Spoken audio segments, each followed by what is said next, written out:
Hello বন্ধুরা, এইখানে একটা সাধু বাবার দেখা পেয়েছি। তার সাথে দু চারটা কথা বলবো, ধর্ম সম্বন্ধে কিছু কথা বলবে, সেটাই আমি ভিডিওর মাধ্যমে তুলে ধরলাম। লেখো।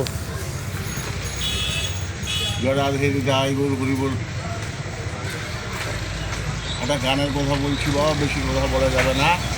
বলছে সাধন ভজন যে যা করে মন, গুরু ভজন যে তো মনে, গুরু ভজলেই কৃষ্ণ পাওয়া, যদি সঙ্গ গুণে গুরুকে করো না হেলা, পুরায় যায় তোমার স্বাদের বেলা। ওরে দিন গেলে আর দিন পাবে না, স্বাদের দিন তোমার গেলে কোথায়। বৃন্দাবনের বনে বনে ঘুরবি কত আনন্দ মনে, যুগল রূপ দেখবি নয়নে, ওই তোমার শ্রীচরণ যুগলেতে। সাধন ভজন যে যা করো মন, গুরু ভজন যে মনে, গুরু ভজলেই কৃষ্ণ পাওয়া। বৈষ্ণব